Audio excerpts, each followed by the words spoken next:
Selamat pagi. Oke, terima kasih Pak Dwi. Kita akan bahas untuk outlook tentang ekonomi kalender terlebih dahulu ya.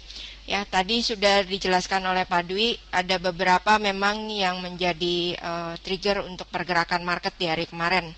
Ya, namun kalau misalkan kita perhatikan untuk di pekan ini, ya, pasar ini akan menunggu mengenai keputusan ya ataupun kesepakatan nanti yang akan dihasilkan Yunani baik dengan G20 ataupun nanti dengan Komisi Uni Eropa ya. Nah, kalau kita perhatikan untuk di hari ini juga tidak terlalu banyak data.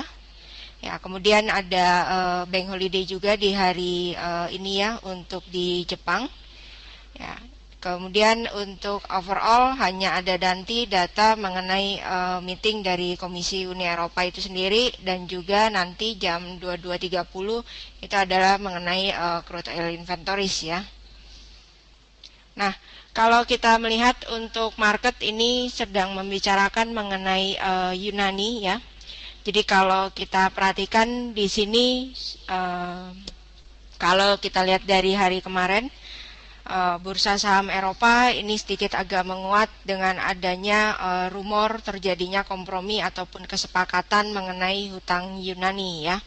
Kalau kita perhatikan Yunani ini tetap tidak akan menggunakan dana bailout lagi ya untuk di periode yang selanjutnya ya. Jadi kalau kita perhatikan untuk dana bailout yang pertama itu didapat untuk periodenya tahun 2010 sampai 2013 yaitu sebesar 110 miliar euro. Ya, kemudian untuk bailout yang kedua itu sebesar 130 miliar euro kembali dikucurkan. Ya, namun kalau kita perhatikan dari kedua kucuran dana bailout ini tidak membantu khususnya Yunani ya untuk keluar dari kondisi perekonomian yang semakin mencekam untuk pertumbuhan yang ada di sana. Ya, dan kalau kita perhatikan ini ada meeting di minggu ini dan kita akan melihat untuk kesepakatannya apakah nanti sesuai dengan seperti yang sudah dibicarakan dengan Menteri Keuangan Yunani ya sebelumnya ya. Nah, kalau dilihat ini nanti tanggal 28 Februari ya, itu adalah akhir untuk pendanaan bailout kedua ya untuk Yunani. Ya, dan kalau kita lihat jika memang untuk Yunani tidak mendapat kesepakatan, ya jelas ini perlu kerja keras untuk mengatasi tentang masalah hutang yang jatuh tempo ya nanti di bulan Maret berikutnya. Ya, jadi kalau kita lihat ini kesepakatan tidak dihasilkan, maka Yunani ini ada kemungkinannya dia akan keluar dengan zona Eropa. Itu yang digembar-gemborkan hingga saat ini ya. Jadi sebenarnya untuk di IMF sendiri, ya untuk masalah deadline nanti tanggal 28 Februari, IMF ini sudah menyediakan untuk bersedia meminjamkan ekstra ya, itu sebesar 8,2 miliar euro. Yang periodenya nanti di bulan 2015 sampai 2016 ya. Namun jika ini tetap ditolak untuk di Yunani, ya kemungkinan besar ini Yunani akan keluar dari zona Eropa. Dan kalau kita perhatikan di sini ada diagram. Ya, jika Yunani keluar dari zona Eropa, jelas penunjang pertamanya itu adalah mengenai masalah default ya, dari gagal bayar nanti yang akan dialami oleh Yunani. Ya, kemudian di sini juga ada juga efek-efek yang lainnya. Ya, kemudian ada bankrupt juga dari bisnis-bisnis ataupun dari perusahaan-perusahaan yang ada di Yunani tentunya. Dan juga kalau kita lihat juga ini nanti jelas akan terjadi gejolak terutama untuk di currency euro ya. Ya, karena ketika Yunani keluar dari zona Eropa ya tidak akan menggunakan mata uang euro sebagai nilai mata uang perdagangannya, tetapi dia akan kembali ke mata uang yang semula ya. Nah, untuk pergerakan dari euro sendiri, kalau kita lihat dari penguatan dolar yang kemarin sejak terjadinya pemberhentian stimulus ya yang dilakukan oleh The Fed, ini kembali menekan euro. Ya, dan kalau kita perhatikan ini sudah mencapai level terendahnya 1.10960 ya. Kemudian untuk di hari ini, ya pekan ini khususnya market saya pikir tetap akan melakukan sideway, kisarannya 1.12600 hingga ke 1.15330 ya, hingga menanti untuk masalah jawaban mengenai masalah Yunani khususnya. Ya, nah untuk di hari ini rekan-rekan bisa perhatikan di dalam grafik ya.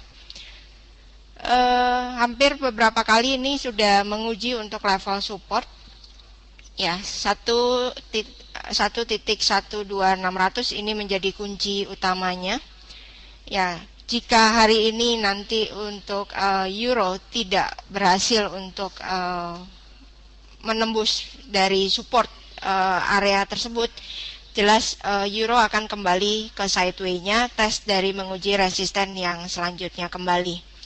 Ya, namun perhatikan jika 1.12600 ini sudah mengalami penembusan di bawah dari itu, ya euro ini akan kembali tertekan dengan kecemasan yang berada di pasar tentunya ya.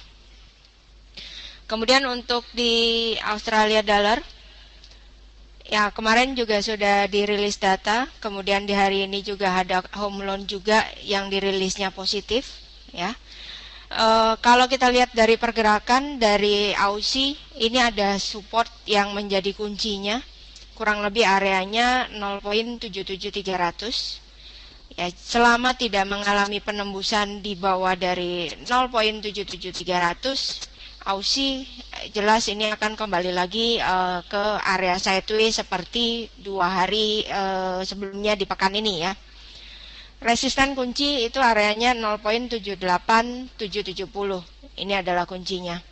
Ya, jadi hari ini tidak terlalu banyak data. Saya pikir pergerakan juga tidak akan terlalu banyak volatilitasnya. Hanya menunggu nanti jika memang sudah ada kesepakatan yang dihasilkan dari meeting dari Komisi Zona Eropa, ya ini akan menggerakkan market tentunya. Ya, kemudian untuk di Inggris ini juga sama, ada manufacturing production. Ya, kalau kita lihat untuk masalah output dari industri di Inggris ini juga mengalami perlambatan ya. Tertekan juga dengan pemeliharaan pada ladangan minyak dan juga gas di Laut Utara. Ya, kemudian jika kita lihat ini juga menjadi satu sinyal ya untuk kita ambil kesimpulan untuk masalah pemulihan ekonomi di Inggris ini mengalami perlambatan, terutama di akhir tahun 2014 kemarin. Ya. Nah, kemudian jika kita lihat untuk pergerakannya, dengan rilis data output industri yang mengalami perlambatan, untuk pergerakan dari pound sterling ini juga kemarin sempat turun hingga ke 1.51950 ya. Nah, untuk sekarang ini coba untuk berada di area atas resisten.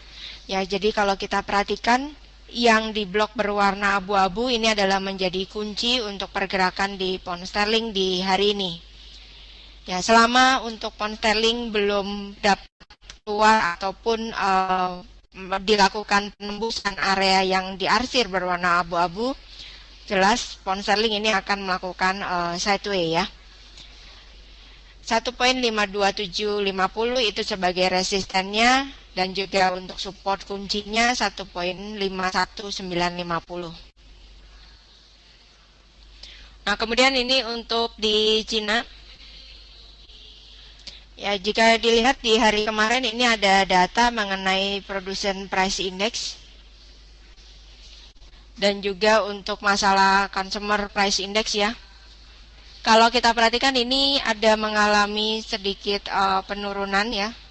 Dan kalau kita lihat di sini ini juga membebani untuk masalah pertumbuhan ekonomi yang ada di Cina ya. Jadi untuk harga konsumen Cina ini kalau kita lihat ini mengalami laju yang paling lambat ya, lebih dari kalau diukur itu dari 5 tahun terakhir ya. Dan kemudian untuk Bank Sentral dari Cina sendiri ini juga mengambil keputusan untuk menambah likuiditas ke dalam sistem keuangannya.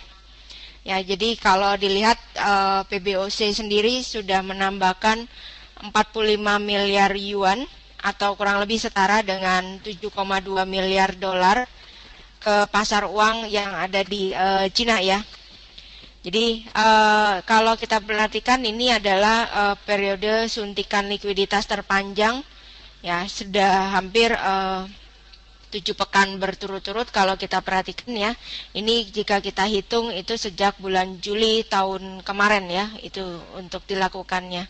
Ya, kemudian jika dilihat untuk PBOC sendiri untuk operasi likuiditasnya ya, ini rata-rata suntikan dana yang akan dikucurkan ke dalam pasar uang itu kurang lebih sekitar 39,3 miliar yuan per minggunya. Ya, jadi ini juga merupakan satu aksi juga dari Bank Sentral Dunia, yaitu Bank Sentral Cina, seperti dengan teman-teman lainnya ya. Namun kalau kita perhatikan untuk langkah yang diambil dari Bank Sentral Cina, ini untuk pergerakan dari Hang Seng khususnya, indeks saham Hong Kong ya, tidak terlalu banyak berpengaruh secara jangka pendek ini. Ya, pergerakannya masih berada di area 24.390 hingga ke resistennya 24.615. Yaitu adalah menjadi kunci utama. Namun kalau kita perhatikan secara analisa teknikal, ya untuk secara pergerakan selama tidak mengalami penembusan di atas moving average ya, kalau kita lihat di sini, ataupun area 24.615, pergerakan untuk di indeks saham Hong Kong ini masih dapat berpotensi mengalami tekanan ya. Kemudian untuk di saham Nikkei ya, untuk hari ini juga ada bank holiday untuk di Nikkei ya. Kalau kita perhatikan untuk di Nikkei di hari ini kurang lebih kisaran perdagangan yang akan dihadapi itu adalah level harga area 17.910 hingga ke 17.710 itu sebagai supportnya. Jadi secara tendensi jika kita melihat juga dengan data serangkaian data ekonomi Amerika ya, yang secara berturut-turut hingga pekan yang terakhir ini mengalami penguatan ya. Jelas pelemahan dari dolar yen ini juga dapat kita lihat. Dan dari untuk pelemahan ya, pelemahan dolar yen ini dapat membuat juga untuk penguatan yang ada di indeks saham Nikkei. Oke, jadi tujuan dari Nikkei untuk secara tren hari ini tetap masih berada bullish ya, dengan targetan 17.910 ya, dengan menjaga pembatasan risiko, jelas support area 17.710. Nah, kemudian untuk di komoditi ya, di sini diambil ini adalah komoditi untuk di minyak ya. Minyak setelah kemarin juga sudah dibicarakan ya, dari segi teknikal ini ada indikasi juga ada terbentuk pola double top yang terjadi ya. Area 54.20 itu adalah menjadi resisten kunci untuk menentukan apakah untuk rebound yang dialami oleh minyak di hari kemarin dengan adanya laporan RIC dari Amerika ya, ini mengalami penurunan dan akan mengganggu produksi minyak yang ada di Amerika. Ini akan berlanjut ataupun untuk masalah penurunan dari harga minyak ini akan kembali lagi menyerang ya. Dan kalau kita perhatikan di sini untuk di level area 54.20 itu kuncinya Ya, dan untuk di hari kemarin minyak ini sempat mengalami penurunan ya hingga ke 49,85. Ya, untuk di hari ini resisten terdekat itu 51,15. Ya, selama untuk tidak dapat mengalami penembusan di atas 51,15, ya minyak ini tidak menembusan ke atas ya maksudnya. Minyak ini akan kembali untuk ke bawah ya. Namun perhatikan area 47,35. Ya, kalau kita lihat ini juga bertepatan juga dengan level Fibo 61,8%. Ya, kemudian di sini juga ada Global Head of Commodity Research dari Citigroup ya. Ya, kalau dilihat beliau juga mengutarakan untuk di harga minyak sendiri ini dapat mengalami penurunan hingga ke area 40 dolar per barrelnya. Ya, atau bahkan bisa sampai membuat harga terendahnya itu ke area 20. Ya, jadi di sini juga ada pendapat juga dengan adanya laporan untuk pengurangan rig yang dapat mengganggu produksi yang ada di Amerika. Ini tidak sepenuhnya ini akan mengurangi pasokan minyak yang ada di pasaran ya secara global. Ya, dengan adanya OPEC juga masih tidak mengambil keputusan untuk melakukan perubahan dari output dari supply dari minyak ya. Jelas minyak ini akan kembali mengalami tekanan ya. Kemudian dari laporan dari EIA, ya EIA juga ini memperkirakan untuk pertumbuhan produksi Shell ya untuk jangka pendek ini akan mengalami kejatuhan untuk secara jangka pendeknya ya dengan adanya pengurangan rig yang dilaporkan. Namun untuk jangka menengah dan panjangnya ya ini ada kemungkinan untuk produksi Shell Oil yang Amerika ini akan kembali menapaki lagi ya. Jadi secara overall dari supply yang dihasilkan minyak dunia ini masih banyak jika dibandingkan dengan permintaan minyak dunia.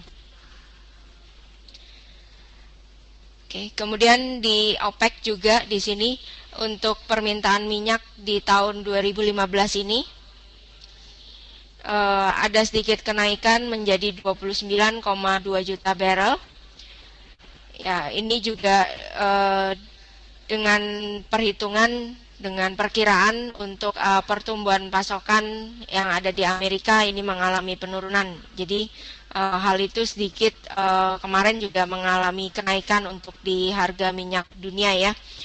Oke, secara overall tetap sama.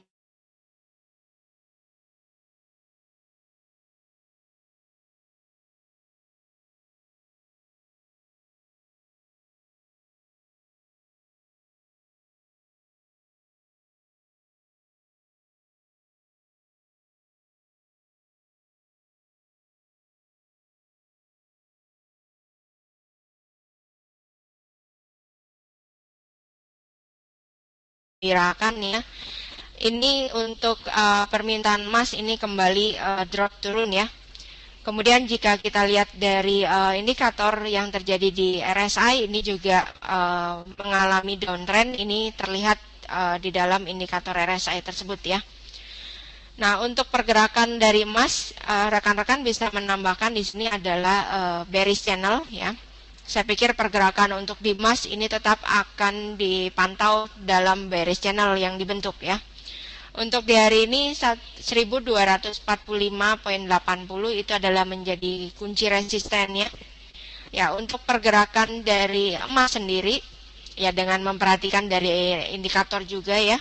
Selama tidak mengalami penembusan di atas 1245 ya pergerakan untuk di emas ini dapat mengalami tekanan ya dengan sentimen pasar mengenai spekulasi kenaikan suku bunga yang ada di Amerika, The Fed ini kembali meningkat dengan adanya laporan di akhir pekan kemarin yang menunjukkan data mengenai sektor tenaga kerja dari Amerika ini cukup bagus ya. Nah, itu untuk beberapa ulasan dari market yang bisa dimanfaatkan untuk di hari ini. Ya, hati-hati dengan pergerakan volatilitas dengan sedikit data dari ekonomi kalender yang dirilis ya untuk di hari ini. Ya, berarti kita akan berbicara mengenai spekulasi dari pasar yang ada. Ya, itu nanti yang akan menggerakkan dari market. Oke, demikian Pak Dwi, ada tambahan mungkin? Ada pertanyaan sebetulnya dari zona euro, yaitu mengenai masalah Yunani. Seberapa jauh sih masalah Yunani mempengaruhi pergerakan harga euro terhadap US dollar? Karena kita tahu Yunani tidak lebih dari 20%, bahkan dia tidak lebih dari 10% kontribusi terhadap pergerakan dari euro keseluruhan. Kemudian kenapa hal ini menjadikan kekhawatiran kita bahwa euro itu akan terjadi drop disebabkan oleh tidak digunakannya skema bailout yang akan dilaksanakan oleh ECB. Jadi Yunani menolak bailout itu saya tangkap ya. Pertanyaannya seperti itu aja, Bu Desi, mungkin bisa dijelaskan. Ya, kalau kita perhatikan untuk di zona Eropa ya, ini juga merupakan kalau lihat kan dengan mata uang tunggal, berarti di sini ada beberapa negara yang tergabung dalam zona Eropa itu sendiri ya. Jika memang salah satu negara ini keluar, ya secara otomatis ini juga akan mengganggu untuk masalah sistem keuangan atau pasar ataupun perbankan yang ada di sana tentunya. Ya, dan kalau kita melihat memang untuk di zona Eropa ini sumbangsi yang terbesar itu adalah Jerman ya. Tapi tetap kita kalau misalkan berbicara dengan adanya satu negara yang keluar dari zona Eropa, sama kalau kita berbicara dengan isyaratnya jika kita menghitung uang misalkan 1 juta ya, dengan uang 100.000 ya. Kalau misalkan satu lembar dari uang 100.000 tersebut hilang, jelas kita tidak akan bisa mengatakan itu total nilainya adalah 1 juta rupiah. Ya, tetap ini akan menjadi satu ganjalan juga dengan keluarnya Yunani. Ya, sedikit banyak jelas ini akan mengganggu untuk masalah sistem dari keuangan dari zona Eropa itu sendiri khususnya. Jadi begitu saya pikir Pak Dwi. Oh iya. Soalnya kita tahu bangsalah Yunani mulai mengemuka kembali itu tahun 2009. Kita kenal waktu itu drop euro terhadap US dollar sangat berpengaruh terhadap pergerakannya. Kemudian juga terpengaruh juga masalah negara-negara lain yang mempunyai piutang terhadap Yunani sehingga terganggu juga sebetulnya pola pembayaran Yunani terhadap negara-negara tersebut. Oke, demikian morning briefing kali ini dengan kesimpulan. Ada beberapa kesimpulan yang saya catat bahwa Yunani tanggal 28 Februari ini merupakan tenggat waktu maksimal untuk perjanjian bailout terhadap ECB akan dilanjutkan atau tidak, nampaknya juga akan ditolak oleh Yunani apabila sama pola-pola peminjaman yang disyaratkan oleh ECB. Kemudian ini juga dapat berpengaruh terhadap pergerakan harga euro terhadap dolar maupun euro terhadap seluruh currency juga. Kemudian tercatat juga masalah China, terlaporkan data-data inflasi yang cukup jelek, terutama di CPI dilaporkan sebesar 0,8%, merah dibandingkan dengan bulan lalu. Kemudian PPI juga jelek, dari minus 3,2% jadi minus 4,3%. Jadi perlambatan ekonomi China untuk pengumuman minggu ini juga dirasa cukup buruk, meskipun China telah melakukan intervensi terhadap perbankan maupun finansialnya, terlaporkan sebesar 40 miliar yuan. Kemudian hal ini juga masih belum cukup untuk meningkatkan performa dari pertumbuhan bulanan di China. Kemudian juga masalah di Australia, dolar terhadap US dollar tercatat, dari saya catat resisten yang terdekat yaitu 0.787, kemudian support di 0.77300-an. Kemudian berita yang masuk dari Australia tadi pagi cukup positif, membuat pergerakan harga yang cukup bullish juga dengan time frame kecil. Kemudian tren lanjutan masih dalam keadaan bearish. Kemudian di pound sterling dilaporkan masih terjadi perlambatan, manufacturing production dilaporkan 0,1%, masih berwarna merah atau buruk dibandingkan dengan bulan lalu. Kemudian resisten terbaca 1.5127, kemudian di support di 5100 untuk support. Kemudian masalah oil kembali lagi terjadi tren penurunan untuk jangka pendek.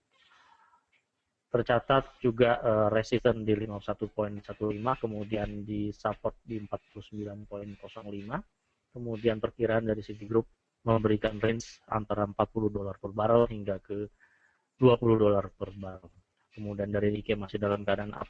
Kemudian resisten yang tercatat 17910, support 17710, untuk selanjutnya support kedua di 17530. Kemudian gold juga masih dalam keadaan bearish channel dengan resisten 1245.80. Kemudian juga tren yang terjadi untuk jangka menengah dan panjang masih dalam keadaan drop untuk di emas. Demikianlah morning briefing kali ini. Saya cukupkan sampai di sini. Semoga seluruh informasi dapat dimanfaatkan semaksimal mungkin oleh para marketing untuk menginformasikan ke calon nasabah maupun ke nasabahnya. Terima kasih morning briefing kali ini. Selamat pagi, selamat bekerja.